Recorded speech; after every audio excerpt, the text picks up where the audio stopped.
ಪ್ರಭಾಕರ್ ಲೇಔಟ್ನ ಶ್ರೀ ಆದಿಶಕ್ತಿ ಗಂಗಮದೇವಿ ದೇವಸ್ಥಾನಕ್ಕೆ ಮಾಜಿ ಶಾಸಕ ಜೆಕೆ ಕೃಷ್ಣಾರೆಡ್ಡಿ ಭೇಟಿ, ವಿಶೇಷ ಪೂಜೆ ಸಲ್ಲಿಕೆ. ಚಿಂತಾಮಣಿ ನಗರದ ಪ್ರಭಾಕರ್ ಲೇಔಟ್ ರಾಜೀವನಗರದಲ್ಲಿರುವ ಶ್ರೀ ಆದಿಶಕ್ತಿ ಗಂಗಮದೇವಿ ದೇವಸ್ಥಾನದ 16ನೇ ವರ್ಷದ ವಾರ್ಷಿಕೋತ್ಸವದ ಅಂಗವಾಗಿ ಕೋರ್ ಕಮಿಟಿ ಅಧ್ಯಕ್ಷ ಹಾಗೂ ಮಾಜಿ ಶಾಸಕ ಜೆಕೆ ಕೃಷ್ಣಾರೆಡ್ಡಿ ಅವರು ದೇವಸ್ಥಾನಕ್ಕೆ ಭೇಟಿ ನೀಡಿ ಅಮ್ಮನವರ ದರ್ಶನ ಪಡೆದು ವಿಶೇಷ ಪೂಜೆ ಸಲ್ಲಿಸಿದರು.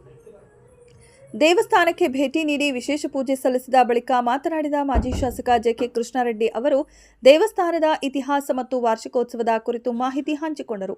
ಪ್ರಭಾಕರ್ ಬಡಾವಣೆಯಲ್ಲಿ ಕಳೆದ 16 ವರ್ಷಗಳ ಹಿಂದೆ ಶ್ರೀ ಆದಿಶಕ್ತಿ ಗಂಗಮದೇವಿಯ ಮೂರ್ತಿಯನ್ನ ಪ್ರತಿಷ್ಠಾಪನೆ ಮಾಡಲಾಗಿತ್ತು. ಸ್ಥಳೀಯರಾದ ವೆಂಕಟೇಶ್ ಹಾಗೂ ಅವರ ಕುಟುಂಬಸ್ಥರು ಮತ್ತು ಆಪ್ತರೆಲ್ಲರೂ ಸೇರಿ ಈ ದೇವಸ್ಥಾನವನ್ನ ನಿರ್ಮಿಸಿ ಪ್ರತಿಷ್ಠಾಪಿಸಿದ್ದರು. ಪ್ರತಿ ವರ್ಷವೂ ದೇವಸ್ಥಾನದ ಪ್ರತಿಷ್ಠಾಪನಾ ದಿನದ ನೆನಪಿಗಾಗಿ ವಾರ್ಷಿಕೋತ್ಸವವನ್ನು ಅತ್ಯಂತ ವಿಜೃಂಭಣೆಯಿಂದ ಆಚರಿಸಿಕೊಂಡು ಬರಲಾಗುತ್ತಿದೆ. ಈ ಸಂದರ್ಭದಲ್ಲಿ ವಿಶೇಷ ಹೋಮ, ಹವನ ಹಾಗೂ ಪೂಜಾ ಕೈಂಕರ್ಯಗಳನ್ನು ಶಾಸ್ತ್ರೋಕ್ತವಾಗಿ ನೆರವೇರಿಸಲಾಗುತ್ತದೆ. ಈ ವರ್ಷದ 16ನೇ ವರ್ಷದ ವಾರ್ಷಿಕೋತ್ಸವ ಸಮಾರಂಭಕ್ಕೆ ದೇವಸ್ಥಾನದ ಮಂಡಳಿಯವರು ನೀಡಿದ ಆಹ್ವಾನದ ಮೇರೆಗೆ ಮಂಗಳವಾರ ಸಂಜೆ ದೇವಸ್ಥಾನಕ್ಕೆ ಭೇಟಿ ನೀಡಿರುವುದಾಗಿ ಅವರು ತಿಳಿಸಿದರು. ದೇವಸ್ಥಾನಕ್ಕೆ ಭೇಟಿ ನೀಡಿದ ಮಾಜಿ ಶಾಸಕ ಜೆಕೆ ಕೃಷ್ಣಾರೆಡ್ಡಿ ಅವರಿಗೆ ದೇವಸ್ಥಾನದ ಅರ್ಚಕರು ಹಾಗೂ ಸಮಿತಿಯ ಪದಾಧಿಕಾರಿಗಳು ಸಾಂಪ್ರದಾಯಿಕವಾಗಿ ಸ್ವಾಗತಿಸಿದರು.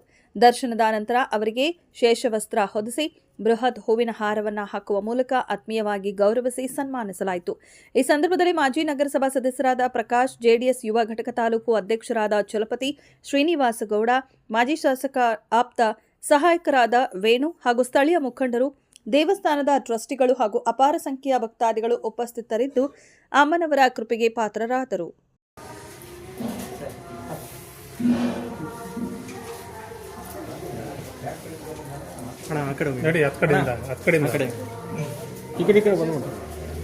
ಸ್ವಲ್ಪ ಮುಂದೆ ಬನ್ನಿ ಅಣ್ಣ.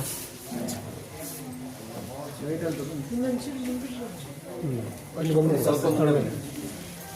ಬನ್ನಿ ಅಣ್ಣ.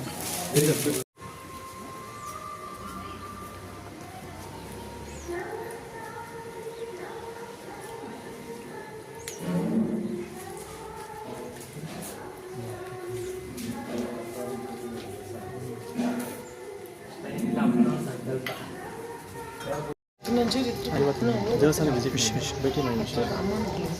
ವಿಶೇಷ ಏನಿಲ್ಲ. ಪ್ರಭಾಕರ್ ಬಡಾವಣೆಯಲ್ಲಿ ಕಳೆದ 16 ವರ್ಷಗಳ ಹಿಂದೆ ಆದಿಶಕ್ತಿ ಗಂಗಮ್ಮದೇವಿ ಪ್ರತಿಷ್ಠಾಪನೆ ಆಗಿದ್ದು, ನಮ್ಮ ವೆಂಕಟೇಶ್ ಮತ್ತು ಕುಟುಂಬದವರು ಮತ್ತು ಅವರ ಆಪ್ತ ಬಂಧುಗಳು ಎಲ್ಲರೂ ಕೂಡ ಸೇರಿ ಪ್ರತಿಷ್ಠಾಪನೆಯನ್ನು ಮಾಡಿದರು. ಪ್ರತಿ ವರ್ಷ ಕೂಡ ಪ್ರತಿಷ್ಠಾಪನೆ ಆದ ನಂತರ ವಾರ್ಷಿಕೋತ್ಸವ ಭಾಳ ವಿಜೃಂಭಣೆಯಿಂದ ಹೋಮ, ಹವನಗಳು, ಪೂಜೆ, ಪುರಸ್ಕಾರಗಳು ಎಲ್ಲವನ್ನು ಕೂಡ ಸರಿಯಾದ ಕ್ರಮದಲ್ಲಿ ಮಾಡ್ಕೊಂಡು ಬರ್ತಾಯಿದ್ದಾರೆ.